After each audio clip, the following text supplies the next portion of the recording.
Movimientos inesperados, algunos suaves y otros intensos. Movimientos que esconden otros o que distraen. Hay movimientos cortos y movimientos en profundidad, pero todos calculados. Hay espera, defensa y ataque. Hay peones, hay caballos, hay alfiles, torres, reina y rey. Todos juegan, todos tienen su rol. En Radio Sputnik, Ajedrez de Geopolítica, donde conocemos todo lo que se juega y todo lo que se decide. Conduce Javier Benítez. Línea directa anual del presidente de Rusia, Vladimir Putin, para hablar sobre ello y sobre todo lo que expresó. Estoy junto al analista internacional Marcelo Ramírez. Marcelo, bienvenido a Radio Sputnik. ¿Cómo estás? ¿Qué tal? ¿Cómo estás, Javier? Gracias por invitarme y darme un espacio en tu programa. Bueno, muchísimas gracias a vos, Marcelo, por haber aceptado la invitación para comentar esta, como decíamos, línea directa, ¿no? Que también se la conoce como tradicional maratón de preguntas y respuestas que anualmente a esta altura del año siempre ofrece el presidente Putin, que recibe preguntas por miles desde diferentes lugares, ¿no? Bueno, en este sentido vamos a comenzar con algo que dijo acerca de la soberanía, ¿no? Dijo, la soberanía es algo muy importante, debe estar dentro, en el corazón. Después de todo, ¿quiénes son los europeos? Todos están orgullosos de ser europeos, pero primero son franceses, alemanes, italianos, españoles y luego europeos, dijo Putin. En este contexto contó una historia curiosa sobre un cumpleaños del ex canciller federal alemán Gerhard Schröder. Durante aquella celebración todos los conjuntos musicales interpretaron canciones en inglés, mientras que una banda de cosacos de la región rusa de Kubán fue el único grupo que cantó en alemán. Muchos se acercaron a mí durante el descanso y me dijeron: «Estamos avergonzados, nos avergüenza que solo los cosacos rusos cantaran en alemán».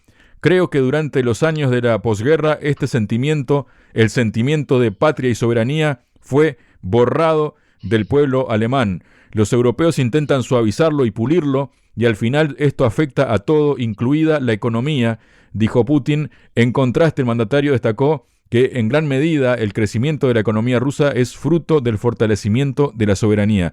Bueno, ¿qué nos dices de estas apreciaciones de Putin respecto a eso que prácticamente en muchos países y en casi toda Europa no existe y que se llama soberanía, Marcelo? Bueno, mira, esto visto desde la Argentina parece casi un llamado a la reflexión, porque exactamente la descripción de Putin es la que bien sirve para nuestros países. El tema de uno ver cómo, por ejemplo, el inglés va ocupando cada vez más espacio en la vida cotidiana, que a veces uno lo entiende, uno tampoco es cerrado y uno entiende que hay veces palabras que provienen de lenguajes técnicos que se adaptan mejor del inglés y las utilizas, eso es natural, pero luego decir sale en lugar de venta y festejar el Día de Acción de Gracias o de Halloween, hay una serie de cuestiones que hace precisamente a la falta de identidad propia.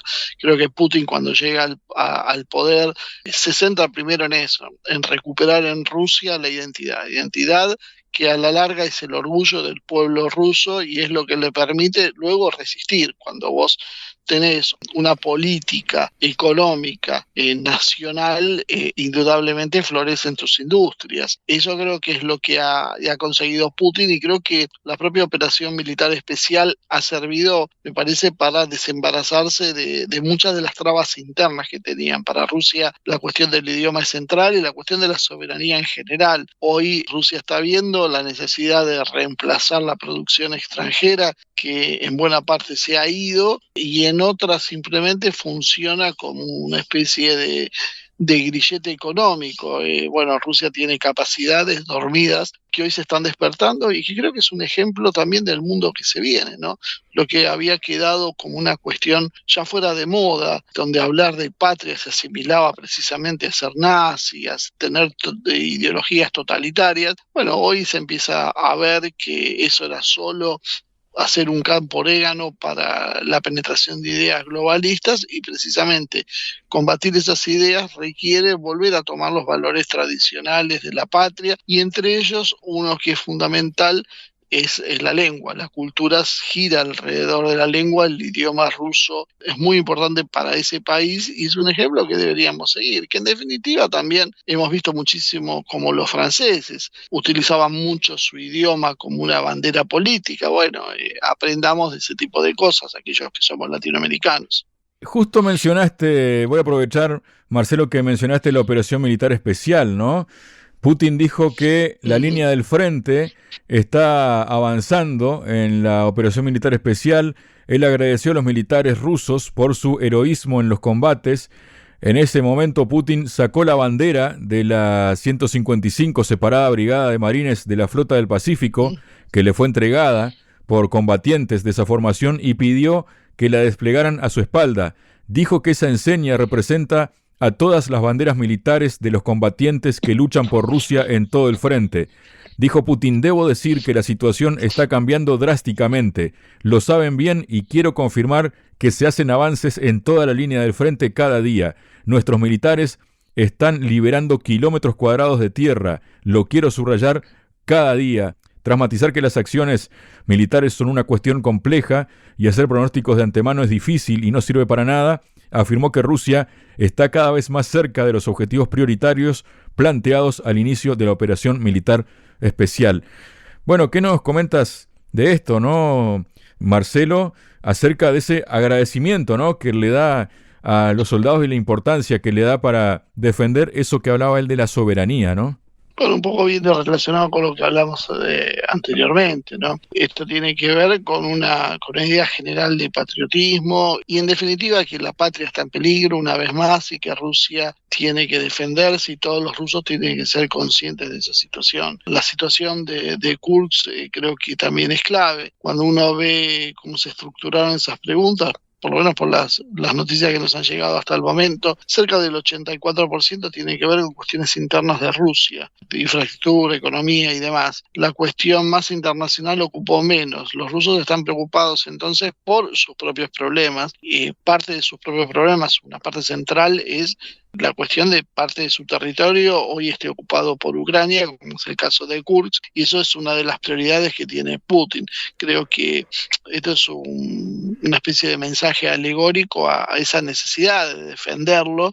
Él mismo, si no me equivoco, también dijo que ya habían recuperado buena parte y que, si bien no podían decir cuándo, estaban muy cerca de recuperar la totalidad. Creo que esto demuestra que Rusia también no se va a sentar a negociar sin primero recuperar su territorio y considerar, hasta cuánto Rusia va a considerar su territorio, ¿no? Por ejemplo, ciudades que antiguamente pertenecían a Rusia como Odessa, ¿cómo deberían ser catalogadas? ¿Se puede construir una paz cuando todavía el régimen de Zelensky, probablemente ya sin Zelensky, siga permaneciendo y agazapado con una salida al Mar Negro? Probablemente no, y probablemente Rusia va a tener que seguir presionando, y eso explica de alguna manera esta ofensiva que estamos viendo en las últimas semanas, que hace que la conquista de territorio ruso, la recuperación de territorio ruso, se está dando a pasos agigantados.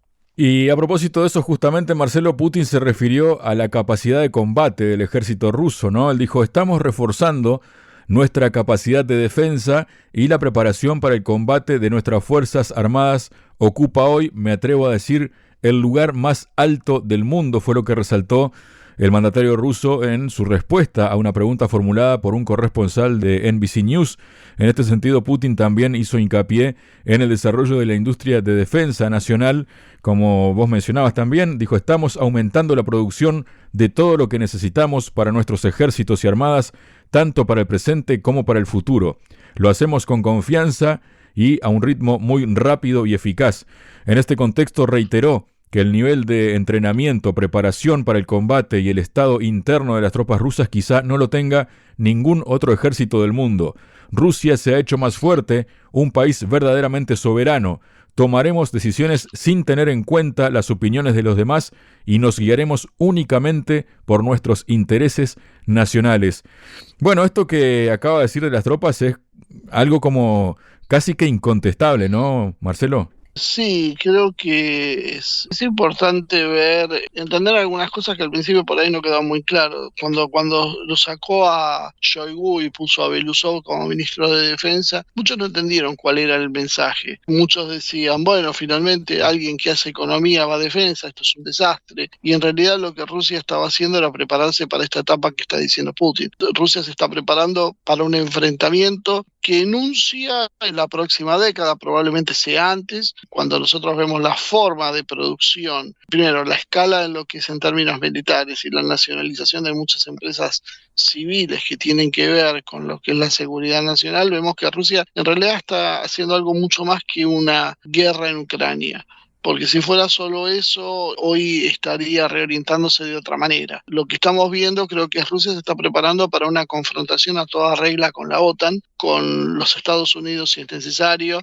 Creo que esa amenaza está pendiente y creo que empiezan a verse los resultados, ¿no? El Oreshnik y otros sistemas demuestran cómo Rusia consigue innovar con tecnologías que son tan vanguardistas que en realidad no tienen respuesta en Occidente y no se prevé una respuesta por mucho tiempo. Todo esto yo creo que confirma que no es una bravuconada decir que el ejército ruso es el que está mejor preparado hoy en el mundo. Cuando uno ve lo que es el ejército de los Estados Unidos y muchísimo más los ejércitos europeos, bueno, su preparación para el combate, la verdad, deja muchas falencias, deja mucho que desear. Habría que ver cuál es el estado de China, pero bueno, carece también de mucha experiencia de combate directo. Y después hay ejércitos menores, como tal vez el de Corea del Norte, que se pueden ver como ejércitos altamente preparados, o el de Irán, pero con la magnitud que tiene el ejército ruso, bueno, realmente creo que lo pone en la cima y sería la principal fuerza militar del mundo, y que no descansa en los logros, como de alguna manera hizo Estados Unidos en los años 90. Rusia sigue adelante con su proceso de innovación, tratando de conseguir que la ventaja tecnológica sea cada vez mayor. Ahí está, voy a aprovechar que mencionaste al Oreshnik, justamente, Marcelo, ¿no? Porque un periodista, dirigiéndose a Putin, un periodista indicó que algunos expertos de países occidentales están afirmando que el misil hipersónico Oreshnik puede ser derribado por los sistemas de defensa aérea durante su despegue. En este contexto, el presidente destacó que el misil Oreshnik es un arma novedosa que no puede ser derribada. Dijo Putin, no hay ninguna posibilidad de derribar estos misiles, detallando que el alcance de Oreshnik llega hasta los 5.500 kilómetros. Si esos expertos occidentales lo creen así, que nos ofrezcan a nosotros y a aquellos en Occidente y en Estados Unidos que les pagan por sus análisis realizar algún tipo de experimento tecnológico. Bueno, digamos un duelo tecnológico del siglo XXI. Que elijan un blanco de destrucción, por ejemplo, en Kiev, concentren allí todas sus fuerzas de defensa aérea y de defensa antimisiles y nosotros lo atacaremos con Oreshnik y veremos qué pasa. Nosotros estamos listos para tal experimento, pero ¿está lista la otra parte?, preguntó. Bueno, les lanzó un desafío ahí, ¿no? Bueno, sí, parece un duelo, una película del Far West, pero la realidad es que es cierto. Yo creo que lo que pasa es que Occidente basa mucho lo suyo en la propaganda. Y esto tiene a veces unos alcances que son realmente perjudiciales y casi te diría que insospechados. Yo creo que buena parte de la clase política occidental está convencido de lo que dicen sus expertos, ¿no? Eso es una bravuconada de los rusos, eso no existe. Hasta hace poco tiempo atrás discutían, aún después de haberse usado los primeros Kinjal, se seguía discutiendo si existían o no, si era una fantasía que había generado Rusia. Bueno, ahora estamos viendo algo parecido con el Oreshnik, que tiene una característica. Primero viene a llenar el tramo de misiles de medio alcance real, o sea, de alcance hasta los 5.500 kilómetros, le permite a Rusia atacar todo el continente europeo desde las profundidades de Rusia. La idea de derribar este misil en su fase de despegue podría tener alguna viabilidad si estaría despegando cerca del radio de acción de algún sistema occidental, o sea, en un radio de 200, 300 kilómetros máximo. Pues no tienen más alcance que eso los mejores sistemas de Occidente. Esto sería absolutamente imposible. Las zonas de despliegue de estos misiles estarían fuera del alcance de los sistemas de Occidente. El proceso de detección del lanzamiento y de la ejecución y el alcance del misil ya permitiría que el Oreshnik se encuentre en una situación de seguridad y utilizando a pleno su capacidad hipersónica. A partir de ahí, las posibilidades de detenerlo serían mínimas. Es un misil que aparte es altamente maniobrable y que además de eso tiene medidas, es todo secreto, eso es más especulación, ¿no? Porque tienen misiles menores, contramedidas electrónicas y cosas que hacen básicamente imposible la intercepción, puesto que son mucho más rápidos inclusive que los propios misiles interceptores. peores, son más rápidos, son impredecibles y tienen contramedidas electrónicas de alta efectividad, bueno, todo el conjunto hace que esté muy fuera del alcance de Occidente. Bueno, Putin lo que está intentando demostrarle a Occidente es: ya perdieron la batalla, o sea, no insistan con esto, no nos obliguen a demostrar de otra manera que podemos y queremos. Occidente no lo entiende porque tal vez para la propia filosofía de vida de estos grupos sería muy difícil aceptar que ellos, por ejemplo, si Occidente tuviera la capacidad militar que tiene Rusia y estaría en la situación de Rusia, no hubiese dudado en utilizar esos sistemas. Y Rusia, sin embargo, da oportunidades. Bueno, esta diferencia de visión que hay entre Occidente y Rusia hace que Occidente es incapaz de comprender que las acciones de Rusia son diferentes, mueven de otro lado. Yo no digo acá de que sean cosas buenas o malas, no quiero transformarme en una especie de propagandista del Kremlin. Lo que estoy diciendo es que Rusia no tiene la libertad de acción, no se siente en sí mismo con la capacidad de destruir como destruye Occidente. Rusia tiene pruritos, tiene marcos en los cual se desenvuelve y eso hace que no sea necesario llegar al punto, por lo menos no golpear inicialmente con tanta fuerza como Occidente y tratar de demostrar cuáles serían las consecuencias si usarían su poder. El Oresnik fue mostrado para eso y ahora Putin redobla el desafío y le dice: bueno, díganle dónde, cuál es el blanco que ustedes pueden defender, que nosotros se lo vamos a destruir, y les damos tiempo para que pongan todas sus defensas aéreas, sus mejores defensas aéreas, a ver si pueden o no. Esto cerraría cualquier debate tecnológico, obviamente tiene implicaciones después políticas, militares y diplomáticas, y Occidente seguramente no va a aceptar ningún tipo de desafío de este estilo, que Putin lo dice medio entre bromas, pero apunta a eso, a demostrarle: nosotros tenemos una superioridad, acéptenlo de una buena vez y no lleven su población al sacrificio. Luego también Putin se refirió al tema de la política en sí, ¿no? En sentido intrínseco, ¿no? Dijo: la política es un arte del compromiso. Siempre hemos dicho que estamos dispuestos tanto a conversaciones como a compromisos. Fue el lado opuesto el que se negó a conversar, recordó Putin, en referencia a la decisión de Kiev de prohibir por ley las negociaciones con Moscú. Dijo: habíamos alcanzado esencialmente unos acuerdos en Estambul en 2022 y la parte ucraniana rubricó ese documento, algo que significa que, en general, estaba de acuerdo con él. No obstante, luego se negaron a firmarlo y está claro que fue porque llegó su aliado, el señor Boris Johnson, entonces primer ministro del Reino Unido, una persona con un lindo peinado, y dijo que debían combatir hasta el último ucraniano. De esta manera, explica Putin, los combates continuaron y pronto van a agotarse los ucranianos que quieran guerrear. Bueno, eso de agotarse puede ir por el cansancio, pero también puede ir directamente por el tema de la mano de obra, ¿no? De la existencia, quiero decir, ¿no? Viene por las dos formas. Se les está agotando de alguna manera la existencia de material militar, y una situación que se va a agravar si Trump llega al poder y cumple con lo que está diciendo, que es limitarle las cantidades de apoyo. La Unión Europea va a ser absolutamente insuficiente para sostener este ritmo de guerra. Y después tienen el segundo problema, es quién efectivamente es la carne de cañón. Los europeos están pidiendo que se baje la edad de reclutamiento. Prácticamente piensan mandar chicos, como haciendo recordar, bueno, las últimas etapas del gobierno de Hitler, cuando jóvenes, 14, 15 años o menos aún, empuñaban las armas para tratar de resistirse al avance de las tropas aliadas. Por lo tanto, creo que es una nueva advertencia que se le está señalando. Creo que a veces nosotros no entendemos la realidad de las expresiones, ¿no? Cuando Boris Johnson y cuando todo Occidente habla de hasta el último de los ucranianos, significa realmente hasta el último de los ucranianos.